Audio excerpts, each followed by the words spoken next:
Welcome to episode 7 of One Step Beyond, a fortnightly show that encourages you to take a step outside your comfort zone and enrich your life. My name is Tony Fletcher. In my professional world, I write books and articles, broadcast about, and also play music. In this alternate podcast universe, I explore my personal passions, outdoor activities, travel, and more. On this episode, we go from the Catskill Mountains to the mountains of Colombia in South America with artist Ric Dragon, who gave up a successful business in the USA to pursue a dream of a rebirth abroad. Then we venture back onto the Catskill Mountains themselves with race director and coach Dick Vincent to discuss trail running, a particular love of mine. Inevitably, in both stories, we find ourselves discussing coronavirus. So, wherever this finds you in the world, and however it finds you, step out or kick back and prepare to go one step beyond!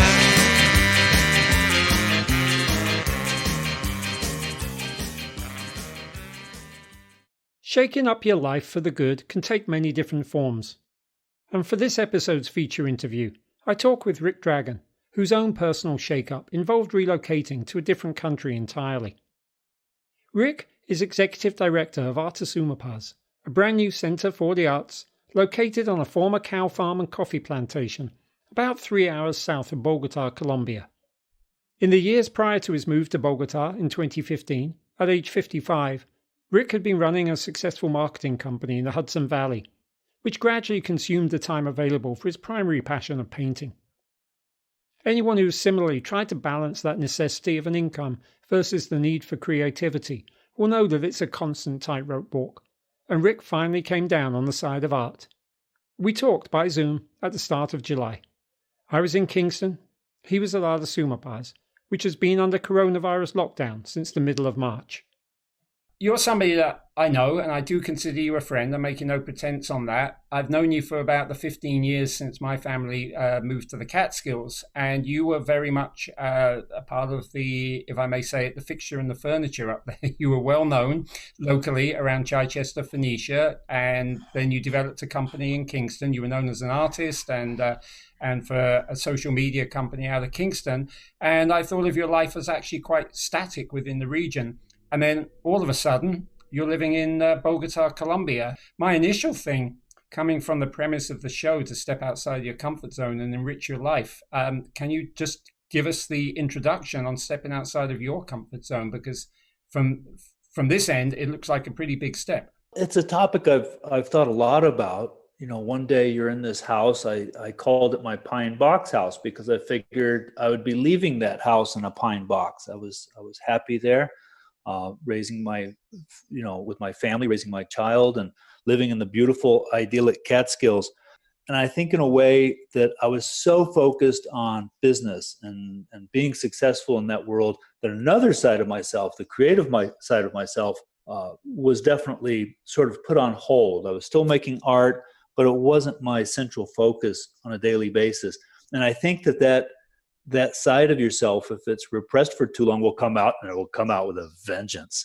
And it did. And all of a sudden, I was like, no, the story needs to change. How do I go about changing? I didn't know I was going to end up in Bogotá at that time, or Colombia, or even leave the country.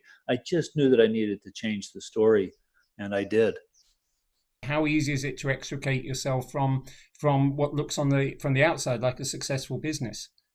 My business life was, to me, to this day, a strange aberration. If you had known me before I was in business and somebody suggested to you that I would be running a business and doing all the things that I did as a marketer, you would have laughed. You know, I was a long-haired hippie making art in the Catskills, and the internet came about, and I sort of pursued this path of creating websites, and then created company that created websites, and then that morphed into a digital marketing company, and many, many wonderful, crazy adventures ensued out of that, where I ended up traveling the world and speaking and teaching at NYU.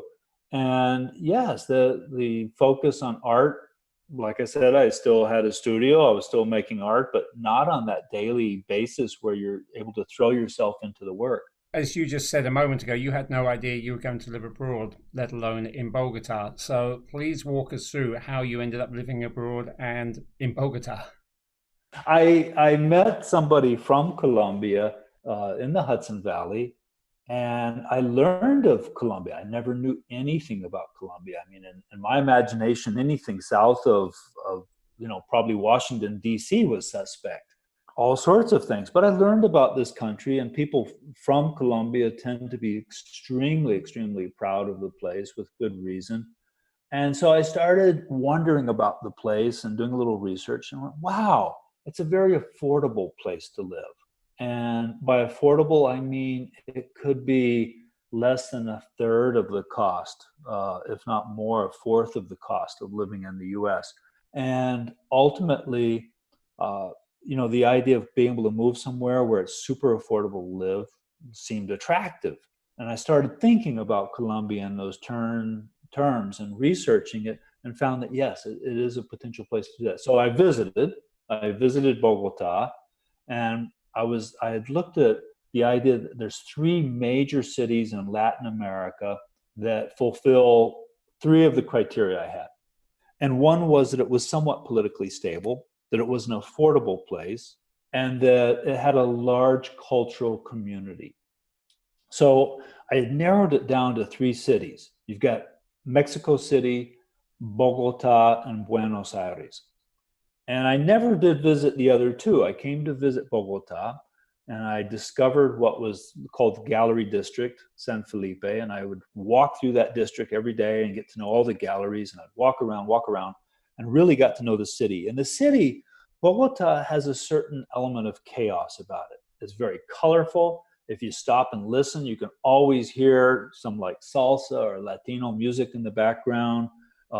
It's a little noisy. It's full of people. I loved it. It felt like home. There was an element of it that felt a lot like about the New York that we might have read about, the New York from the 50s, where everybody in the art world knew each other. And that's Bogotá. People are super open and warm. I felt like in the United States, there was a hostility underlying everything. And even to the point of things are expensive. Everything is so expensive to live, and you have to work so hard just to pay your primary bills. All of that, unfortunately, is very true. Did you have a good knowledge of Spanish when you went down there? I was awful. And boy, did I get a wake-up call when I got here, of course. I had to learn Spanish very quickly. Ric mentioned that among the criteria he was searching for in his new home country was that the place be somewhat politically stable. Allowing that Colombia spent most of the last several decades immersed in civil strife, the horrendous violence of which was only exacerbated by the rise of the cocaine cartels, and allowing also that the peace accord was only signed in 2016. I put it to Ric that for most observers, Colombia would not have qualified under his criteria. So Colombia has this, reputation. I think most people, when you say Colombia, they think of the series on Netflix about Pablo Escobar. And by the way, when you visit Colombia, making cocaine jokes or referencing Pablo Escobar is the bottom of gauche. It's just not something you should do. They're a little sensitive about that here. But it's true, up until maybe like 12 years ago, the amount of internal violence, the ongoing fight, and it wasn't just one group of rebels against the government. It was the government forces, several different rebel groups, and then a Contra, a group that had formed to fight the rebels that in fact became really awful in and of itself and became just as horrible, if not worse, than the rebels, the paramilitaries. And so you had all these conflicting groups and an underlying violence through much of the country. But in general, the country has stabilized incredibly. It doesn't mean that there may not be problems in the future, but as far as a general place of safety, I feel very safe here. I feel like when you look at the amount of violence that occurs in the United States, in some ways, Colombia might be even a safer place.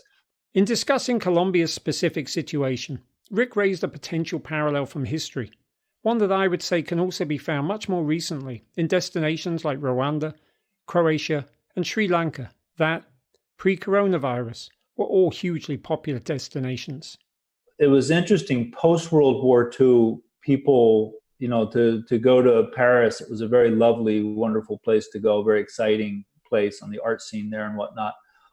In a way, places that have gone through decades of war, they're often very affordable, and so they end up attracting artists, and they can be really wonderful, rich environments at the same time. And I think what's interesting about Colombia is that it's in this post-conflict time, and it's the right time to be here. It's a very exciting time to be here. Ric's sense of excitement eventually extended to the creation and the opening of Arte Sumapaz. But such an idea only took fruition after spending a few years establishing himself in and around the Bogotá art scene.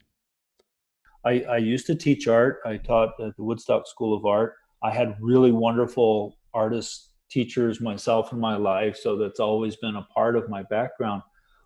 So yes, I did kind of have this idea of something, but something very small and very modest.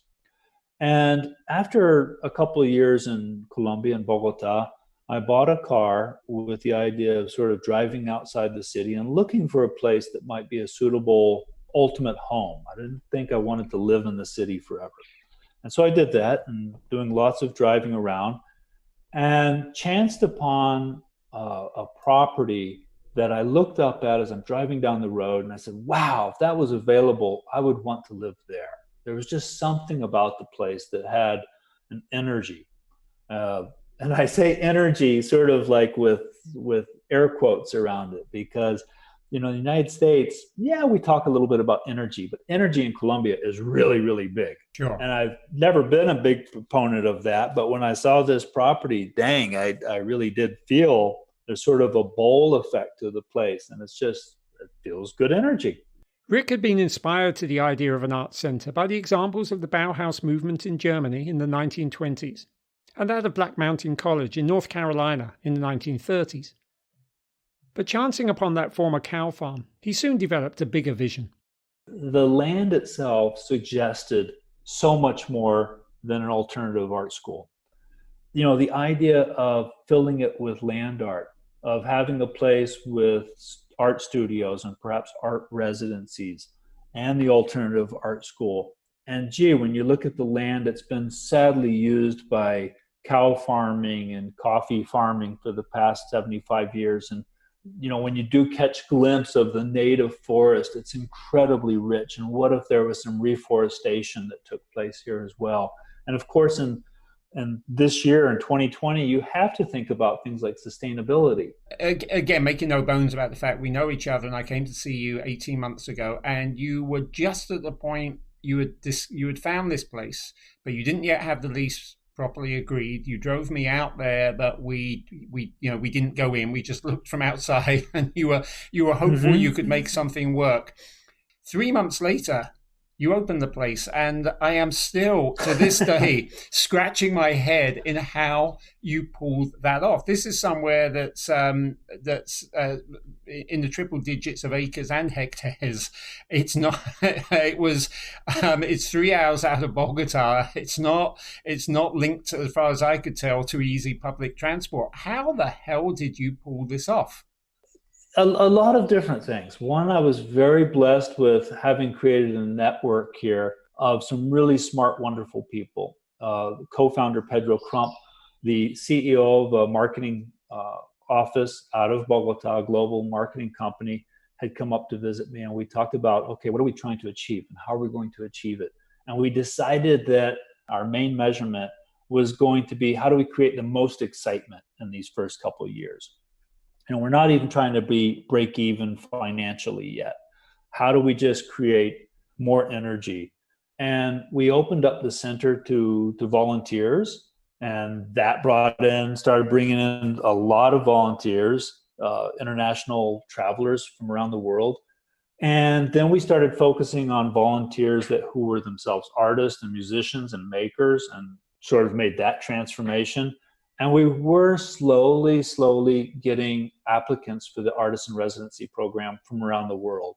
And that just continued to build until the borders closed with COVID-19. What is it give me the summary. Give me the, like, what you're trying to achieve there. It's funny because my role in the organization, I am the executive director, and I have this crazy, audacious dream that we can help the world.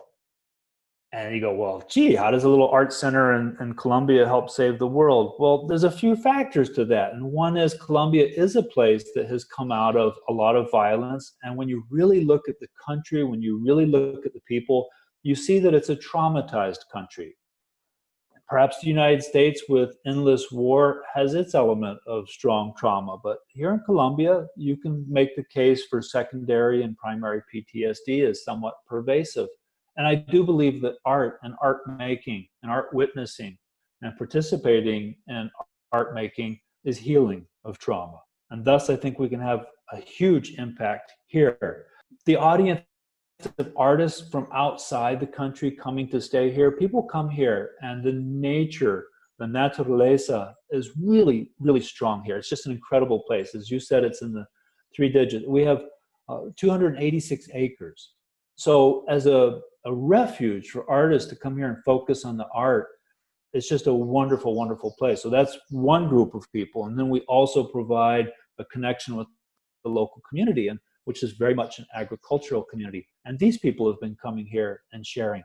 And I think this wonderful combination of both Colombian artists and international artists, the local community, we have a big impact on the area and what can happen here. To just run over quickly what you're doing up there in the buildings, and it is plural for buildings, because you've got there's a main house, there's a performance space, there's a studio. I know you have we're using the word art, and it's and especially because you have been a visual artist, there's a tendency to think of painting, but your art here encompasses, I know you have music equipment there, you even have a printing press up there. It sounds like from outside, which is as close as I got, that you're trying to embrace all forms of art and artists. Yes, and in fact, we've had some really super interesting people who did performance who've been here. Sort of very cutting edge performances already taken place here.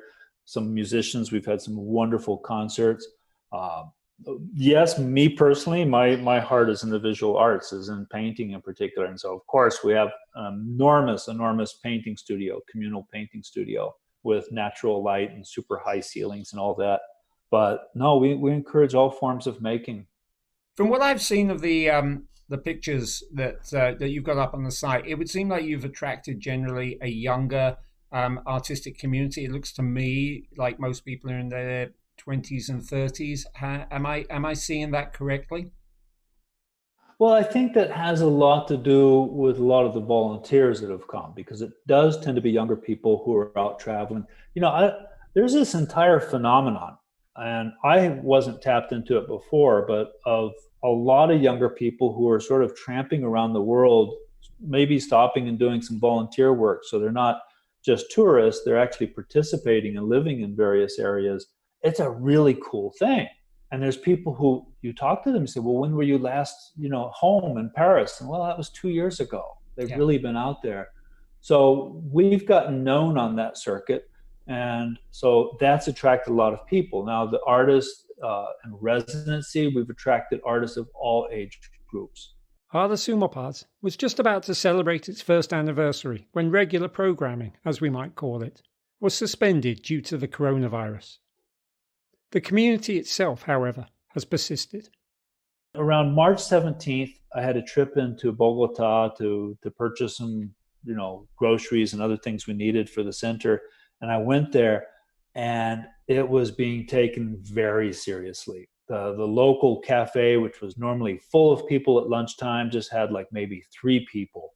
The streets were empty. And I'm like, oh my God, they're taking it seriously here. And maybe we need to take it more seriously.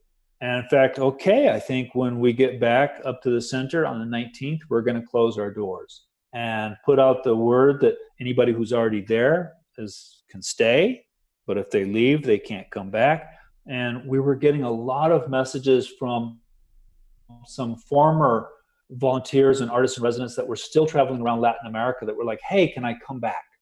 And so we said, okay, if you can come back by the 19th, you're in. But if not, you can't. At that point, we did get a bunch of people who came back. So Wow. yeah, we said, okay, if you can get here, you're in. But after that, no, we've got to close our doors. Had the government more or less imposed that March 19th date, or was that a choice that you made? Well, they had not, which was interesting, and I was very happy to see that Colombia shortly after that, and it was after the 19th, but within a few days, they said, "Okay, we're shutting down the country." They announced lockdown here before there was even one fatality. Now, that's on the bright side. On the bright side, the government has done a lot of wonderful things to help counter COVID-19. But on the other hand, it's also a country that really has very, very little, healthcare infrastructure. And you can very well imagine that, when COVID-19 does spread here, it's not going to be a very pretty picture. Talk about trying to set up some form of intentional community. There's nothing like locking the doors with a bunch of people who don't know each other too well and saying, all right, we're living together until we can open the doors back up. I mean, has that been a positive experience? And what would be an average day there during lockdown? Well, certainly for us, it's been wonderful. And I'm reluctant to crow too much about it because not everybody out there is so fortunate. And in fact, in Colombia, there is a lot of suffering taking place. That, people who are unable to make money and work and whatnot. And so it's difficult. And without the underlying social infrastructure in place, it's a huge challenge. So we're triply blessed here that we're in this remarkable property with all this nature around us. We have a reasonable amount of food. During our first month and a half of lockdown, we had a chef here from the UK who eventually did catch a flight back home, but we were getting these incredibly home-cooked meals.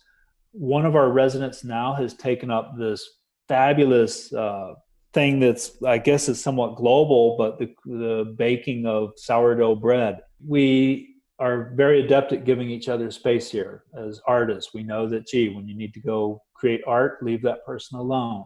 So I think little by little, the entire group has at times taken their space. A couple of people every so often have decided that it's no talk day for themselves and they just want to be silent for the day. And they've done that. Are you still under lockdown there? Very much so. The country has closed international travel at least until the end of August. I'm suspecting that it's going to go longer than that. And even traveling to Bogotá is not permitted without special letters or something.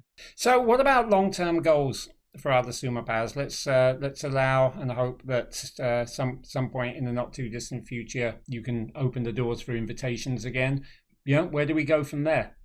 We don't own the property. We only lease it. We have a long-term lease with the right to buy. So, it's 286 acres.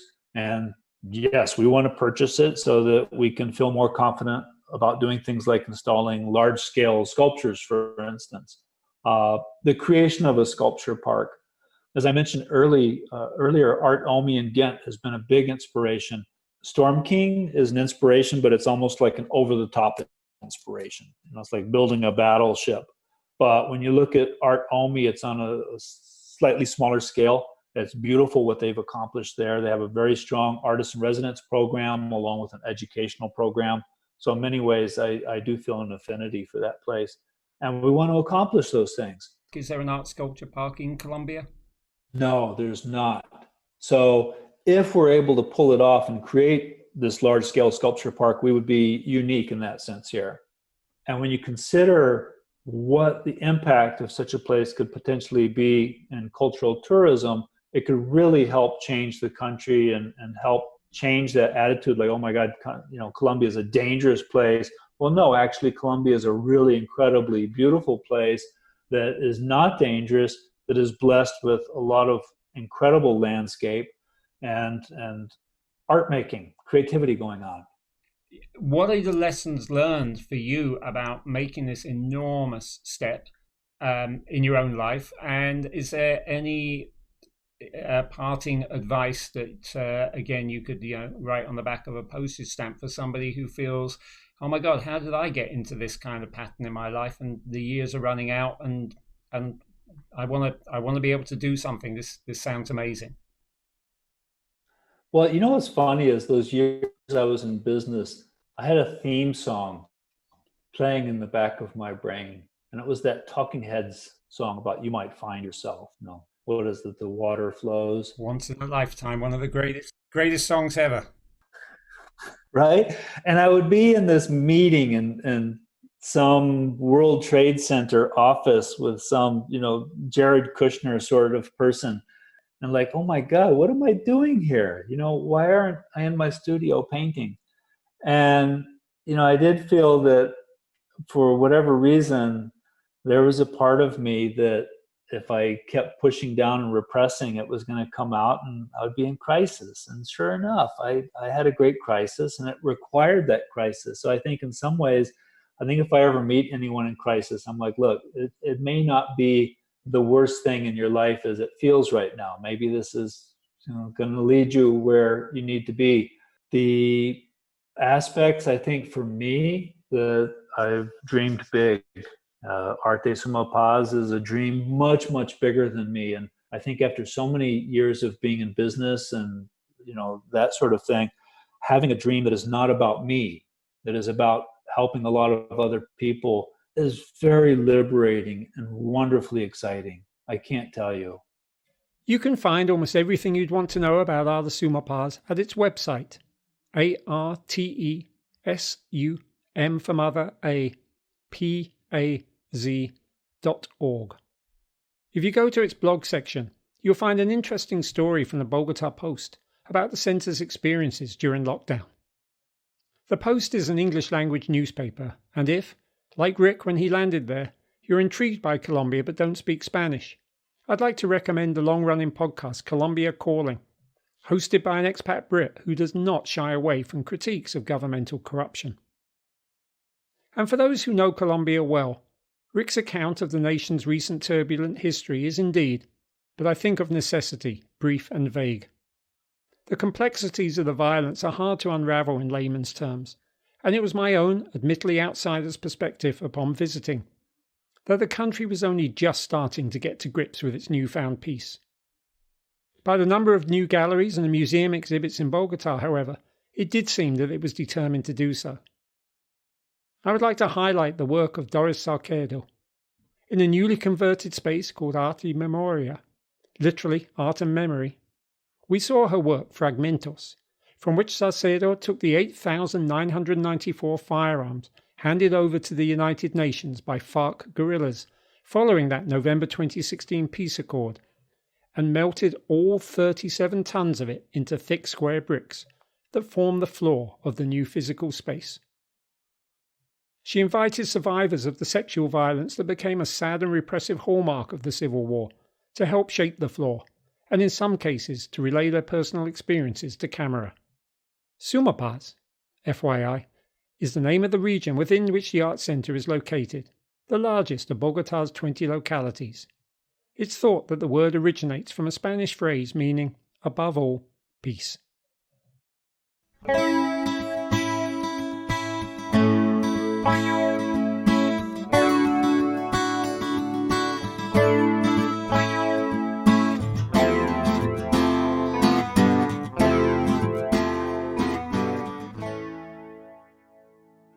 Well, let's go.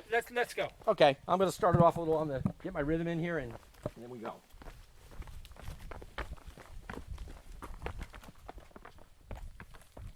Over the last 2 episodes of One Step Beyond, I've brought running into the show's equation.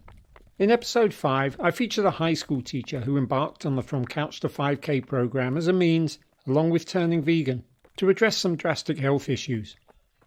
And then, on episode 6, I got out on the track for some speed work, talking with local coach Steve Schallenkamp about routines you can include in your weekly running plans to get faster and stronger. For this show, though, I'm off the roads and the track and onto the trails.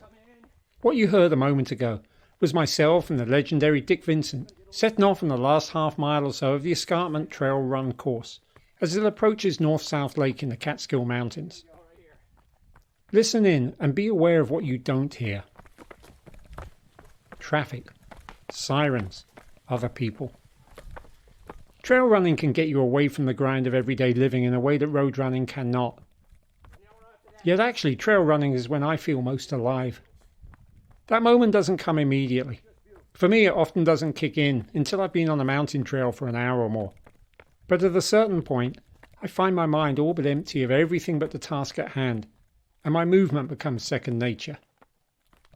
It's at those moments that, to the extent I'm thinking of anything at all, it's that this might be what it's like to be pure animal, that this is our primal status.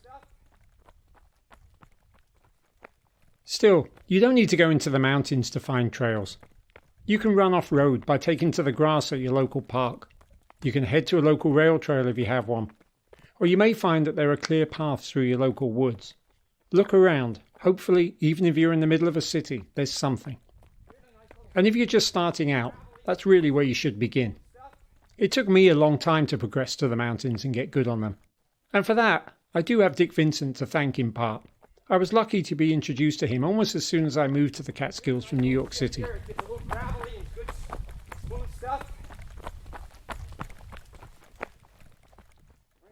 Dick is the race director of the Escarpment Trail Run, which should have been celebrating its 44th consecutive year as the oldest trail race on the eastern seaboard on Sunday, July 26. Sadly, it too recently became a casualty of the coronavirus social distancing restrictions. But Dick is more than just the race's director. Almost every year since its inception, he's also competed in this famously gnarly 30-kilometre run up and down a half dozen Catskill Mountains, often placing in the front few. He also has a long history of running roads, having competed in the Boston Marathon a dozen times. He's also a USATF Level 3 certified coach and an IAAF Level 5 coach. In both cases, these are the highest levels offered. Naturally then, Dick was my go-to person to talk about the attractions and the obstacles of trail running. What would you say are the really distinguishing factors between roads and trails? Well, I think with, roads, we're always concentrating on what the pace is at the moment. And especially now with GPS watches, it wasn't so much back in the day because we didn't really, minutes per mile didn't really figure into it because we couldn't calculate it as we ran. When you get out here on the trails, you're worried about where your foot's going to be. You're not so much worried about what am I at the mile mark, what am I at the 2 mile mark. You're kind of more in the moment, I think, than you may be. Sometimes in road running, and I love road running, by the way. I think it's all good stuff. But we tend to be focused on the finish, where in trail running, you really need to stay in the moment, because if you're thinking too much about anything that's not in that moment, you trip, you fall down. So for you, what would the emotional benefits be? I think it helps center me, and road running does too. Trail running, because it forces you quickly into that moment, to be aware of what you're doing. A lot of times in life you can start one of these things angry, but that goes away quickly. And if you are running a trail where you can think a little bit, you can clear your mind of all that noise that creates some of the anger and resentment and stuff like that, and get some clarity about what really is going on in your life. Yeah. It's kind of like yoga in motion. The thought, the breath, the body all becomes one again. That's a great summary. What are the physical benefits of trail running? Well, if providing you don't crash. It's a big proviso. Yeah, right. I think with it, the injury issue is the overuse injuries are not quite as acute, because although it's very repetitive, if you're, especially on most trails in the Northeast anyway, your stride is always changing. You're stepping left, stepping right over a rock, and so you're not using that absolute same piece of muscle or tissue time and time again in exactly the same way. And so therefore you don't wear it out. Your stride's a little shorter on the trails. I think it tends to make us more mid-foot runners than heel strikers. Like road running really turns a lot of people into heel strikers. And that really creates a lot of trauma that goes up the legs and creates long-term, injuries. Somebody says, "Okay, I want to go run trails. Can you define what is it? Define it for me." Well, it's that's a hard one to define, but I'd say it's not pavement. And in some areas of the country, I've gone and run trail races, and they're dirt roads. So for me, that's not a trail. But it's a way that is on a softer surface, or should we say a more natural surface. dirt in the escarpment. You couldn't say soft because there's a lot of rock here, but it's a natural way. I was looking at a sense of a definition in a trail running book I have, and I think it had 4 things: off-road, natural obstacles. It said 3 out of 4: elevation and scenic views. And it said if you can get 3 out of 4, that'll count as a trail. Yeah, and I think it's in your mind what's a trail too, correct? For some people, I remember there was a very good runner one time, a sub 220 guy that came here and ran escarpment one time, and at the finish line, he was asked, how do you like that trail? And he said, this is not a trail. What's the surface we're on here? Well, the surface, I mean, this is pretty nice right here. It's generally dirt. There's some rock outcroppings. We're on the edge of what they call the escarpment of the Catskill Mountains. There's a lot of roots crossing the trail because there is enough dirt here where trees have been able to root in. Some bouldery type rocks sticking up. Right now we're going across the piece that's just a flatter, hard rock surface. When I say flatter, it's not like concrete. There's little grooves and places you can catch your foot, but good stuff. And now quickly we're back onto some dirt, and then again some roots. Trail running and ultra running, which is not what I want to talk about here, but it's absolutely picked up in popularity. What would you put that down to? Obviously the trails are what root us all together. I think folks also like the community that's around trail running. Back when I started road running, it was sort of that way. It was a small enough community. You kind of knew everybody. You went to a local race and you were familiar with many of the people there. And although it was competitive, at the same time, you were rooting for the people. You know, it's inclusive, but you choose to be a part of it. And you get to know a lot of the folks, and it almost becomes like a family type of atmosphere. Certainly an extended family and great group of friends. And a lot of these long trail races, people are camping out the night before and they're getting to know one another. They set up training groups together, and it becomes part of their social life as well as what they do is for, an athletic or physical fitness endeavor. You are stepping away from the rat race, so to speak. And as the saying goes with the rat race, the problem with a rat race is even if you win, you're still a rat. That does raise the question. You've talked about some of the obstacles that we find here. I guess roots, rocks, ascent, descent, and we haven't mentioned mud because we haven't seen any yet. But mud can be a factor, and slippery rocks. So most beginners' question is going to be, Dick, what do I need to wear on my feet? Yeah, I think the first thing you want to do is you do want to get some sort of shoe that's a trail running shoe that has a good upper that holds you for lateral stability so that you're not sliding off the midsole of the shoe. And obviously you want to get a sole on it that's got a lot better grip. From there, what a runner's need is very, it's varied. That's what it is. And everybody has a lot of different needs. And there are a lot of different trail shoes. But definitely a trail shoe over a road shoe, because a road shoe is about propelling you forward, keeping it light. Here you need to have, you want lightness if you can get it, certainly, but you need to be able to change direction quickly, on different surfaces, be able to get traction, and especially the downhills. I mean, as you know, really, when people first think of running in the mountains, they think of the uphills, but it's the downhills that chew you up and spit you out. And certainly, I've seen the sandals and that sort of thing, but when I've seen those mostly used in the longer races. But when you get talking about really going fast on rocks, you need something more than just, under your feet, to change direction, and, maybe something with a little bit of a padded toe so when you kick a rock, it's not jamming your toenail out the back of your foot. But it's not just the rocks you can catch your foot on. See, this is the kind of thing right here that if you don't see it, takes you out. It's a little root sticking up about 6 inches, 5 inches out of it, and it's brown, same color as the forest floor of the pine needles. And it's one of those things where very easy to catch your foot on. Yeah, it's very hard to describe to people how it works on the trails. I've had people say to me, this is hard enough to walk. I can't believe that you would run it. And I sometimes say, I feel a little more comfortable sometimes running because I'm not, when you have those slippery boulders, I'm on and off them so quickly that I don't have time to fall. I watch people hiking and they put like a big hard foot on a boulder that's at an angle that's green with slime, and they don't have anywhere to go but over.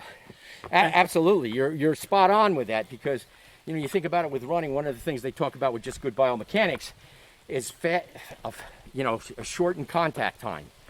Shorter your foot's on the ground, the more you're moving forward. It's also the shorter your foot's on the ground, the less time you have to fail and have it slide out from under you. You're pushing her off of it, rather than on it and sliding along. Yeah, and the sense of the sort of brain-body interaction, the eye, hand, foot coordination, it's beyond our understanding. It's happening so quickly. I find you tend to have a gaze that's more downwards, of course. Somehow your brain gets used to looking as far ahead as it needs to look to sort of send the signals to your feet on when to lift, when to go left, when to go right. Yes.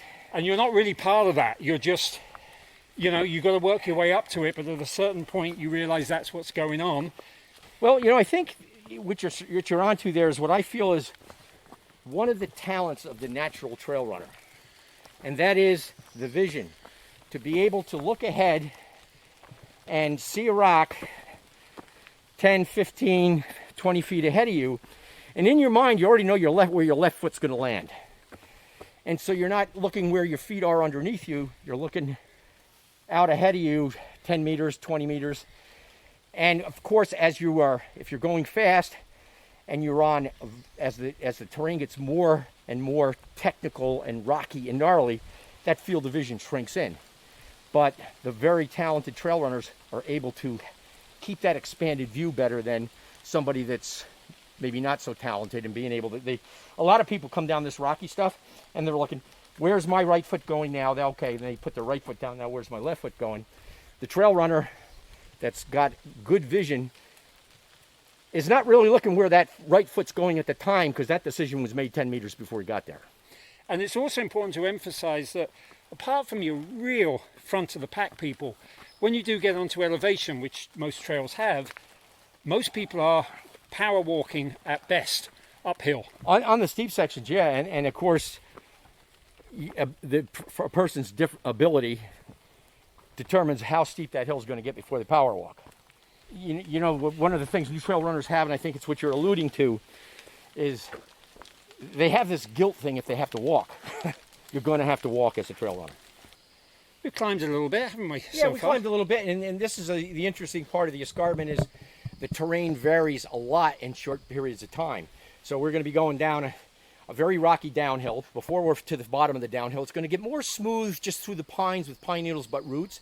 Then we're going to hit the flat rocks of going back towards Artist Rock. And then all of a sudden we're going to be in some gnarly stuff again. And so you're constantly changing your effort and your concentration and your pace. And it's kind of fun. Well, let's go. Let's go. Okay, I'm going to start it off a little get my rhythm in here, and then we go.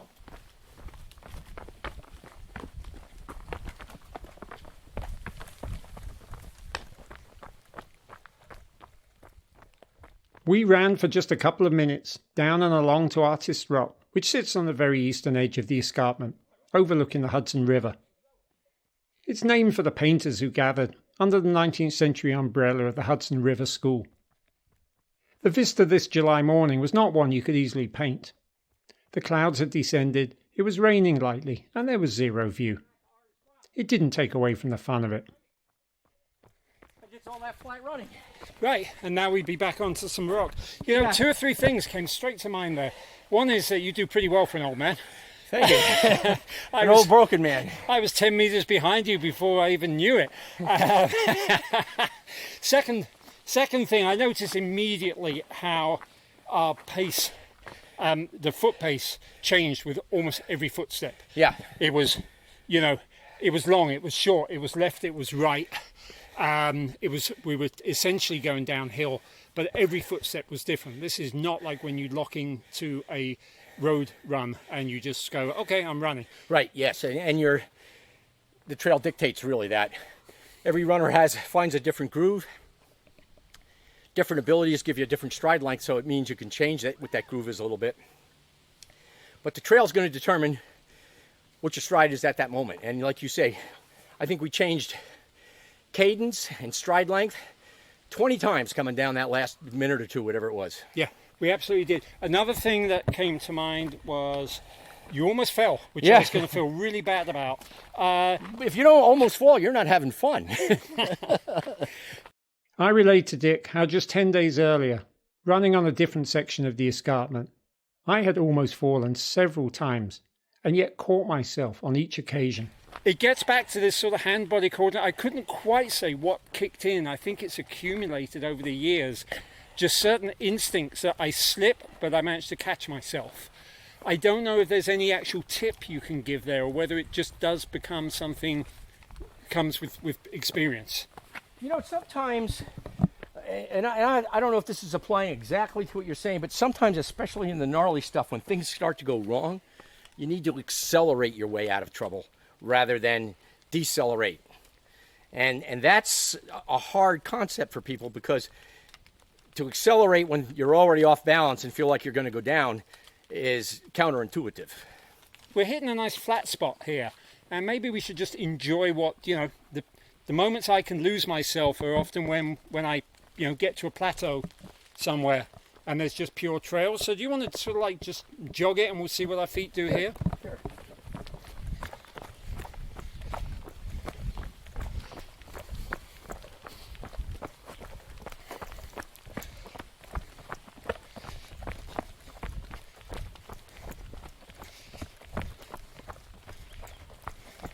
And there we are. The end.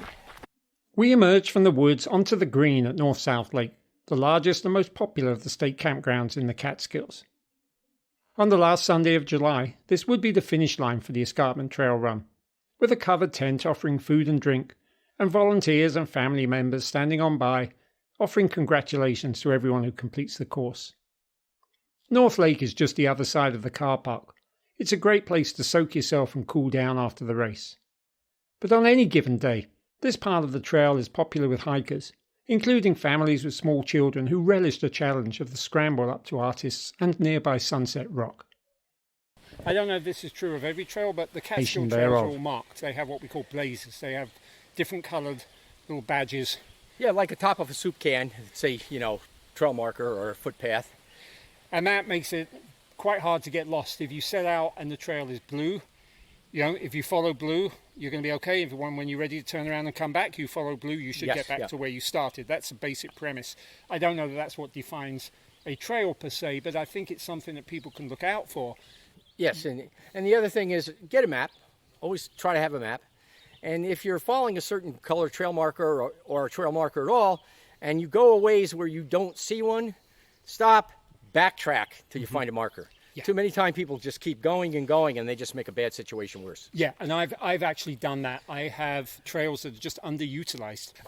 If somebody wants to come out and make a bit of a day of this, let's say they want to come out and they'll hike what they need to hike, and when they find it runnable, they'll run it. Yes, and it makes for a good day. How much supplies do you find that people should bring with them? As road runners, we're used to just carrying water with that. Yeah, you probably want to bring some water, and depending on how long you plan to be out, you can budget your energy like you would on the road, but there's a good chance in the trail you're going to be out for an extended period of time. So you want to have a little extra water, and you want to have some calories with you too, some nutrition. And everybody's got a different idea what that is. From a power bar to Cliff Bars to some people eating jelly beans, and some people eat real foods. Bring a sandwich or something with them. But it's good to have that, because on the trails, we all know about bonking on the roads. But you can always walk it in when you bonk on the roads. But on a trail, when you bonk, it's just difficult to negotiate even walking. And so the food will keep that from happening. Yeah, I was once caught short doing a training run for escarpment over at the other end. I learned you just need to be cautious, just err on the side of caution, because if you're out trail running, if you're with a friend, you can split the supplies and you're with each other. If you're on your own, just make sure you've got what it takes to get home. Some people are inevitably going to ask, should they bring poles onto the trails? That again is a personal thing. I personally don't like poles. It's just something else to carry. But a lot of folks love the poles, especially for steep descents, because they, when they're a little off balance, it helps, and some of them like it for uphills. There's a lot of nice different selections with poles where you can fold them up. They're very light, and you can tuck it in your pack. I kid my friends that are younger than me when they say, why don't I use poles? I tell them, well, I'm putting that off till I'm 70 years old. but a lot of people use poles, and a lot of excellent trail runners use poles. Well, I want to thank you for coming out. I know that you have despite being somewhere around what some people consider retirement age, you have a very busy coaching business. And are you finding during lockdown, we've kind of come out of it where we've had to cancel the big races here. Are you finding that people are running as much as ever, more than ever? Are you as busy as ever? I'm busier than I've ever been. And I think a lot of it is because, athletes are constantly contacting me because they need a little more motivation or direction. But I live in an area for myself personally where I can get outside and do things, and so I've always got something to do. I do not know how people have endured this that live in in close quarters in a city or a town where they got to stay indoors. And so for me, this lockdown has probably affected me a lot less than most people.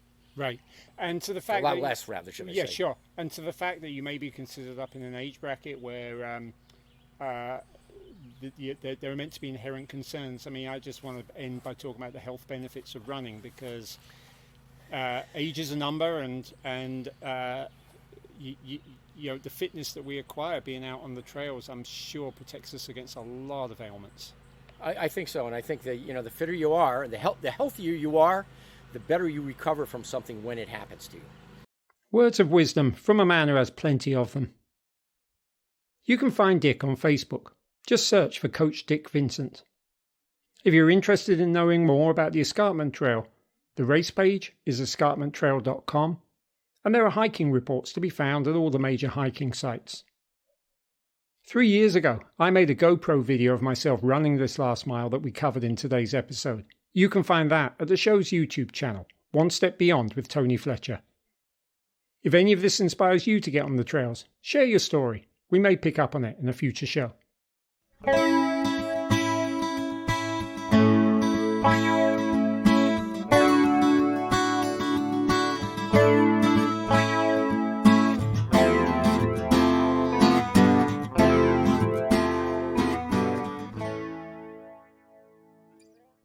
This episode of One Step Beyond was written, produced and narrated by Tony Fletcher. Incidental music in this episode was Revealed in This Nature by Noel Fletcher. The theme song One Step Beyond is by Madness, used with their permission, and the logo is by Mark Lerner. You can reach out to us at onestepbeyond@ijamming.net, IJAMMING.net. You can also find us on all social media. Just search One Step Beyond Podcast, and our website is buried over at acast.com. All these links will be supplied in the show notes. And if you are listening online, please know that you can subscribe and download on just about every podcast platform known to man. It's always great if you want to leave a positive review, and it's especially great if you want to reach out. Whatever you're doing in the world, peace.